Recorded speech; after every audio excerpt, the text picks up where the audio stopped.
The applause hit me like a wave of static. Loud, fake, pointless. I stood backstage gripping a crystal award in one hand and a sealed envelope in the other. My name boomed from the speakers like it meant something. Like they respected me. Like any of this was real. I stepped into the lights. The floor was polished like a mirror, the air thick with catered cologne and corporate bullshit. The CEO was waiting with a smile 2 inches too wide. I shook his hand, smiled back, and gave a nod to the crowd. Everyone clapped, everyone stood, cameras flashed. I could barely see through the lights, but I could feel the eyes on me.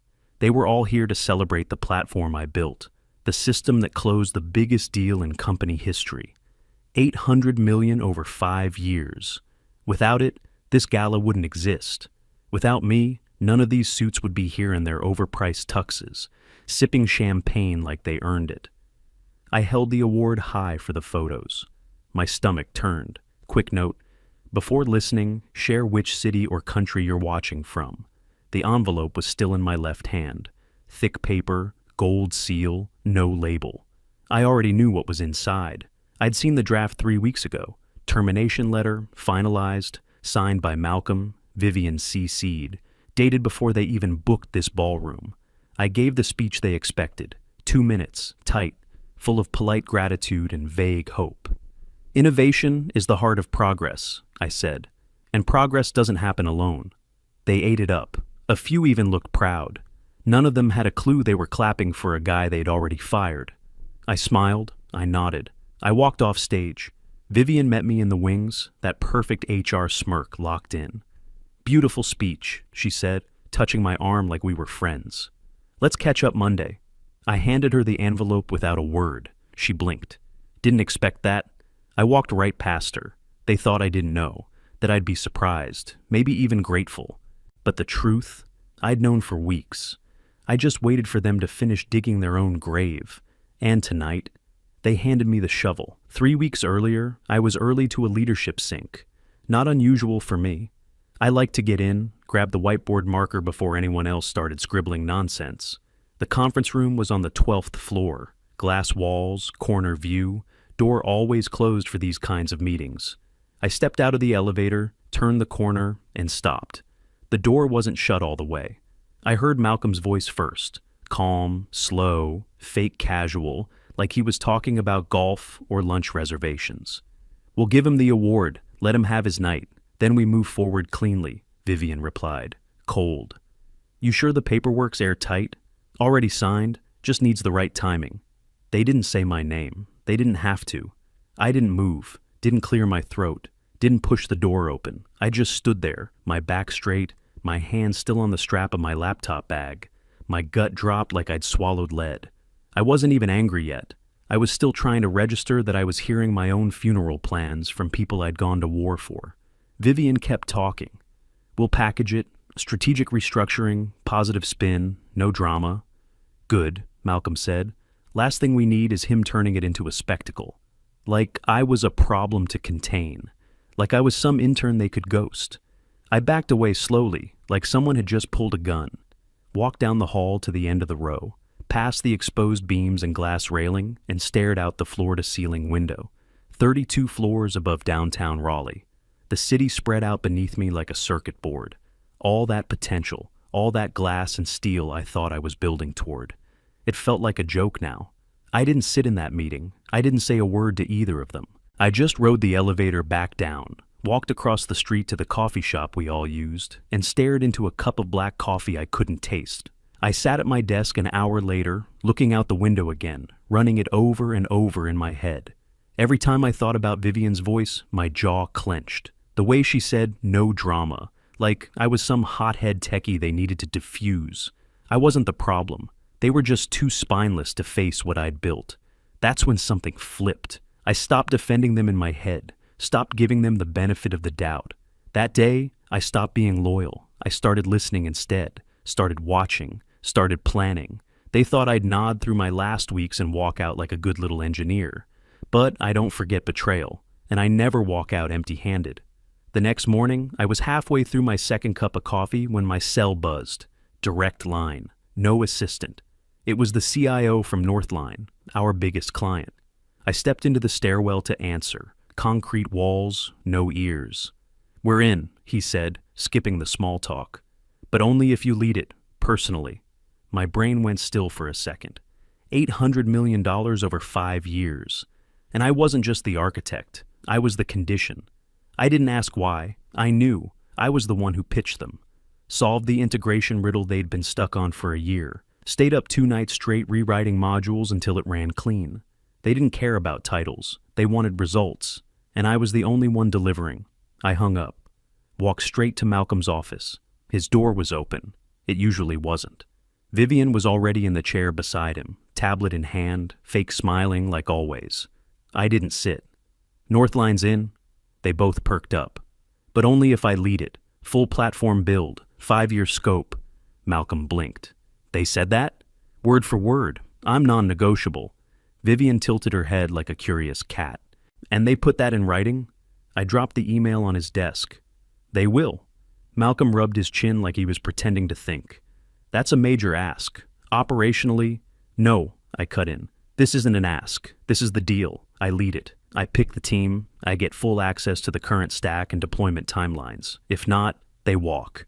Vivian glanced at him, and something passed between them. Not panic, not even frustration, just calculation. Like they'd been ready for me to walk in with a win and already had the follow-up script rehearsed. Malcolm nodded slow. "Okay, let's make it official." I should have felt proud. That kind of deal should have had us popping champagne and locking in bonuses. Instead, the air in that room dropped 10 degrees. They weren't celebrating. They were adjusting. Vivian spoke first. "We'll schedule the rollout kickoff. We'll make sure you have what you need." That's when I saw it. The smile that didn't reach her eyes. The delay in Malcolm's handshake. The stiffness in their posture. They were going to use me to land the deal, then cut me loose. So I made my own adjustment. I threw myself into the build.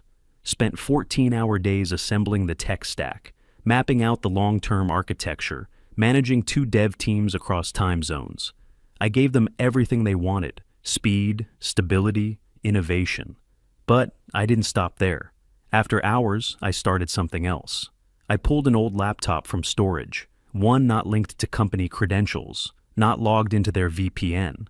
While I built their golden goose, I started drafting the blueprint for something cleaner, smarter, mine.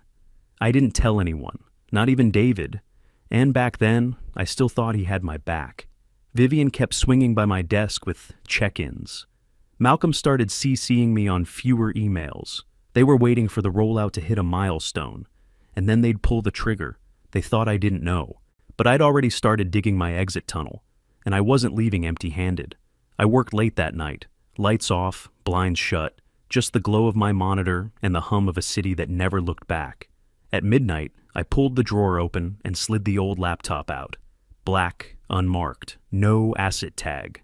I hadn't touched it in over a year. I wiped the dust off with my sleeve and powered it on. No VPN, no admin tools, nothing traceable, just raw OS and open code. I wasn't rebuilding their system. I was making my own. I called it Project Aegis, not a weapon, a shield, something built to defend, not attack, something that could survive outside their walls and outside their rules. I didn't copy a single line of company code. I rewrote it all. Better, smarter, faster. Stripped out the clutter, designed it to scale on its own. No exec approvals, no legal reviews, just clean architecture and full control. The first thing I embedded was a silent audit log. Nothing fancy, just deep enough to capture access attempts, exports, admin moves. I wasn't paranoid, I was practical. Because Vivian was already sniffing. The day before, I caught her hovering behind an intern's desk, squinting at performance dashboards like she knew what she was looking at. The next morning, she accidentally requested a dev-level report, full deployment telemetry, charts, exports, retention cycles. Not something HR needed. I flagged it. She didn't know I'd seen the logs. The same week, Malcolm started asking vague questions in meetings. How's uptime trending? Are we seeing performance dips? Questions he hadn't cared about in months. He was stalling, waiting for the handoff moment, when the system would be stable enough to function without me. I let them think it was almost ready. But every change they made, every dashboard they loaded, every report they pulled, Aegis logged it, quietly, cleanly, like a record keeper waiting for Judgment Day. I kept my real files off their servers, uploaded backups to a private repo with no identifying metadata. I didn't need help. I didn't want help. Anyone close to me was a liability now. Even David. He asked once, "What are you working on lately? You've been ghosting everyone." I smiled like nothing was wrong. "Just heads down on Northline. Big lift." He nodded, but his eyes darted, like he knew I wasn't saying everything. I didn't care. By then, I'd stopped looking for allies. I worked in silence, coded on the train, synced between meetings, slept 4 hours a night max. Every line I wrote brought me closer to control. Vivian tried again the following Friday. "We're compiling system documentation," she said casually. "Would be helpful to get your architecture notes." I stared at her. "You need something for legal?" She blinked. "No, just for internal visibility." "Right." I handed her a sanitized summary, one that looked polished but was useless without the real logic behind it. She smiled like she'd gotten what she wanted. She hadn't. Malcolm was worse. He didn't ask anything directly. Just started copying a new guy, Steven, on every one of our sprint updates. Some junior engineer who'd never worked on back-end architecture in his life. A soft replacement, quiet handover. I welcomed it. The more they thought I was winding down, the less they'd notice what I was building on the side. By the end of that month, Aegis was complete, fully independent, fully operational, fully mine. They still thought they were preparing to push me out. But I wasn't in their house anymore. I'd already moved out and changed the locks behind me. 2 days after Aegis went live, Malcolm called a strategy session. Execs, team leads, finance, marketing, all packed into the 6th floor conference room like it was some kind of summit. I walked in ready to present. Had my charts, architecture maps, rollout plan. My platform had already passed the first performance threshold. Clean, fast, stable. I expected at least 10 minutes on the agenda. Malcolm opened the meeting with a slide titled Q4 Market Positioning. Northline wasn't even mentioned until slide 5. My system got a single bullet point under operational efficiency gains. No detail, no demo, just a line on a budget summary. He moved past it in 5 seconds like it was a footnote. I raised a hand. "Can we pull up the rollout deck?" Malcolm didn't even look at me. He just held up a single finger, that corporate hush gesture that tells you everything about where you stand. One finger. That's all it took to shut down 2 years of work. Vivian leaned in from across the table, all professional warmth. "We're reframing around client perception. It's important to lead with vision, not code." "I built the vision," I said. "You're rolling out my platform. Without it, there is no—" She cut me off with a tight smile. "You're incredibly tactical. But what we need now is strategic leadership. Long-term thinking." Tactical, I heard it loud and clear. That was code for, "Stay in your lane, nerd." No one said anything. Just scribbles, quiet keystrokes, a few people shifting in their seats. I sat through the rest of the meeting without saying another word. Back at my desk, I stared at the edge of my monitor until the office lights went down. Then I picked up my phone and texted David. "Me. Coffee?" "Nothing." I waited 30 minutes, no reply. Next morning, I got to the cafe early, picked up 2 black coffees, just like always, grabbed the corner booth, sat by the window with both drinks, waiting. 7:45, then 8, then 8:15. No David. 9:03, my phone buzzed. David. I can't take sides. That one hit harder than any of Vivian's bullshit. David and I had built half the system architecture together. He was there the night we solved the back-end sync issue at 2 a.m, eating vending machine chips and laughing like idiots. I had his back when his code blew up in production last year. I covered for him, fought for him, and now, can't take sides. No loyalty, no guts, just another suit watching from the safe side of the glass. I didn't reply, just deleted the thread and tossed his coffee in the trash. Back upstairs, I passed Vivian in the hallway. She didn't even blink, just kept walking like I was air. Malcolm walked past me later that afternoon, paused. "Thanks for the notes this morning," he said, like we were still on the same team. I gave him a nod. That was it. Because I'd already stopped speaking their language, they thought I was being quiet, but I was just done wasting words. 3 days after that meeting, I was eating lunch at my desk when the email hit. Subject line, final exit package, confidential, from HR, sent to my personal inbox. I opened it, thinking maybe it was a misrouted comp update. Nope, it was a full termination packet. Digital NDA, 2-month severance, end date listed right there in bold, exactly 1 week after the gala. They hadn't even waited for the rollout to finish. I stared at the screen for a long minute. Not because I was shocked, I wasn't. I'd known this was coming, but seeing it laid out, like a receipt for my own erasure, that still landed. I stood up, walked straight to the HR floor, and asked for Vivian. She wasn't there, of course not. A junior staffer came out, maybe 24, fresh out of school, still using circle back like it meant something. She saw my name on the sign-in, and her eyes went wide. Hang on. She opened her laptop, clicked around like she could undo the truth. This wasn't supposed to be sent yet. So it was supposed to be sent. She froze. I'm not supposed to say, "Don't worry, you just did." I walked out before she could keep digging that hole. Back in my office, I closed the blinds and sat in the dark. I didn't yell, didn't throw anything, no rage. Just that cold clarity I'd been carrying since the hallway. They planned to cut me loose after the rollout. Smile for the camera, hand me an award, clap like I mattered, then hit delete. They wanted the illusion. That's all the gala was. Applause first, termination second. I opened Aegis. The platform was fully functional, live, and clean.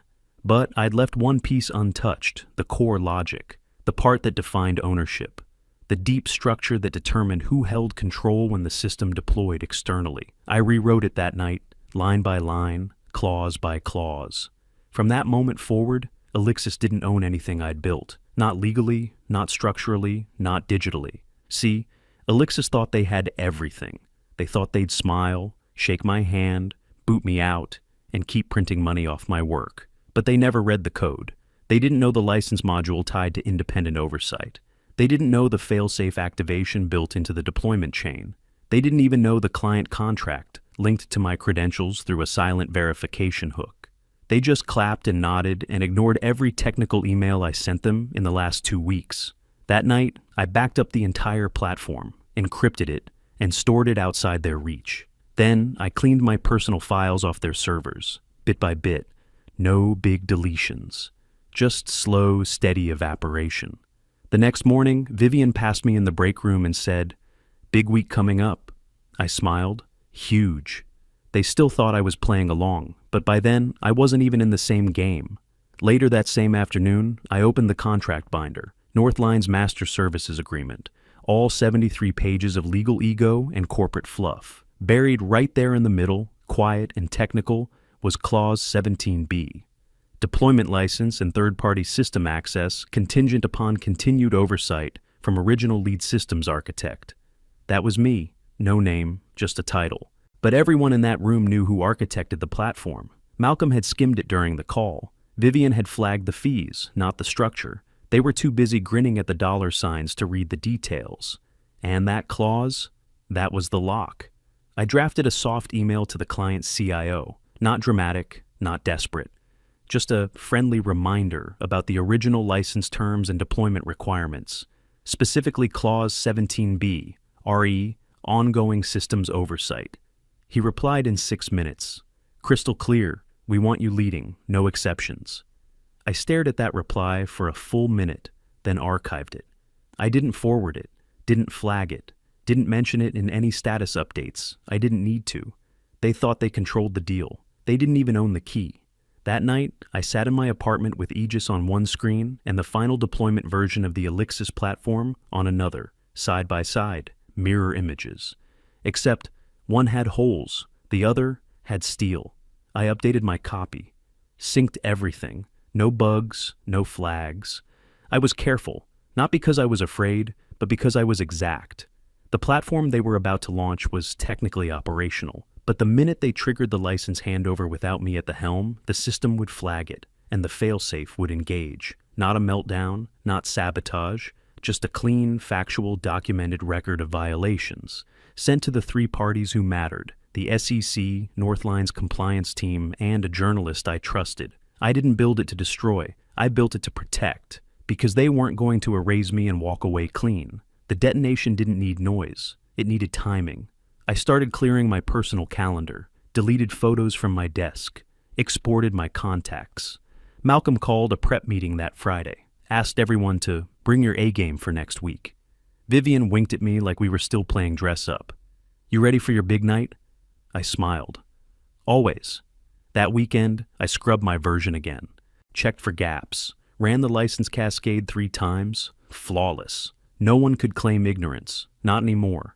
Monday, I showed up in a black suit, not to fit in, just to look sharp when the cameras rolled. They thought the gala was the victory lap. They didn't realize the race had already ended, and they weren't the ones crossing the finish line. The ballroom was gold-lit and loud, suits packed tight, champagne flowing, corporate backpats flying across every table, the kind of event they throw to feel important, not to honor the people who actually built something. I walked in alone. No family, no guests, no distractions. Just me in a tailored black suit, with my phone in one pocket and every single access key cleared from my work laptop the night before. Vivian met me at the entrance to the stage, perfect teeth shining under too much lip gloss. She handed me the envelope with both hands like it was a sacred scroll. You deserve this, she said. I smiled back, sharp and empty. Thanks.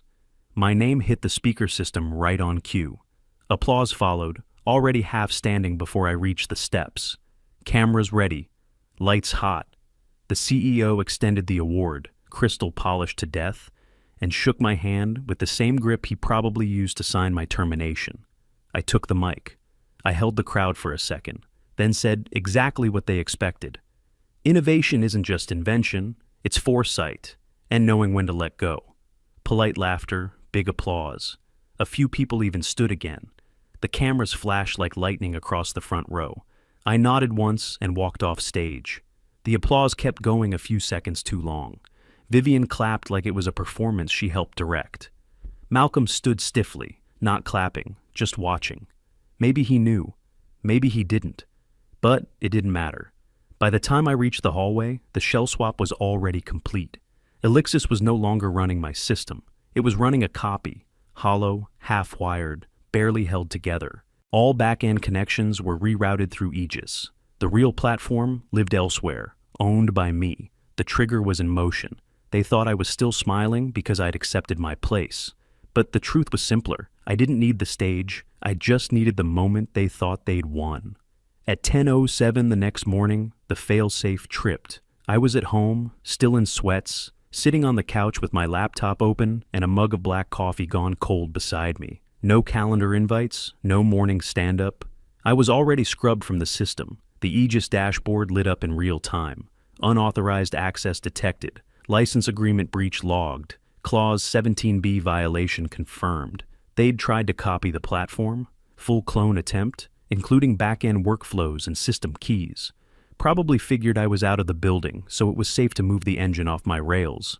They were wrong. Aegis didn't just block them, it documented everything. Every login attempt, every credential mismatch, every access route they weren't authorized to use.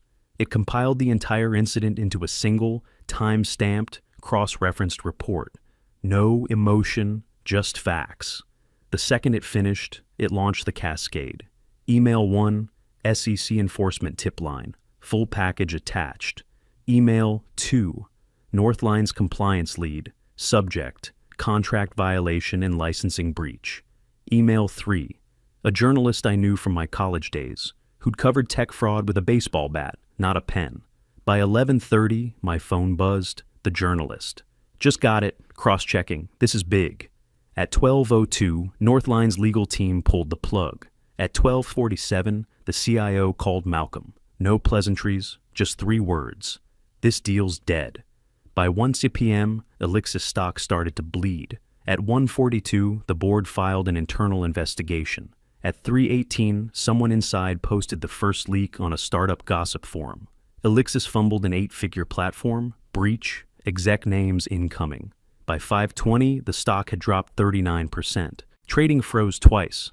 At 6:05, Malcolm's resignation hit the wire, stepping down to explore new opportunities. Right, Vivian never made a statement. She didn't have to. Her Slack status changed to away sometime around 2 p.m. It never came back. She went dark, deleted LinkedIn, pulled her Instagram, full digital blackout. And just like that, Elixis collapsed under the weight of its own arrogance. I didn't celebrate. I didn't crack a beer or dance around my living room. I just watched the feed, quiet, focused, detached. People texted, called, screenshotted tweets, sent me articles. One guy even messaged me on Signal. Did you know this would happen? I didn't reply because they didn't need an answer. The truth was already out. 3 days later, the headline hit the tech feeds. Navax launches new platform built by former Elixis engineer. My name was right there in the first line, not hidden in footnotes, not watered down with team contributions, just me, the work, the truth. No Malcolm, no Vivian, no PR rewrite. Athena Insight. That's what we named it. Leaner than the original, smarter, modular. It went live with 3 clients in 6 weeks. Not because of hype, because it worked. Because we didn't chase press. We delivered. I built it with a team that gave a damn. Real engineers, real product leads. No title snobs. Nobody in my way. The first dev I hired asked, "What's the one rule?" I answered without thinking, "Clause 1, I own it. Simple, locked in, non-negotiable." On launch day, I got a voicemail, unknown number, female voice. "Hey, it's Vivian, we should talk." I didn't delete it, I saved it, but I never replied. This wasn't revenge. I wasn't chasing payback or some dramatic showdown. That wasn't the point. I didn't torch the place. I just walked out with the blueprint and left them with the drywall. That's the thing nobody tells you. Walking away isn't weakness, it's control. Every system I build now starts with the same foundation.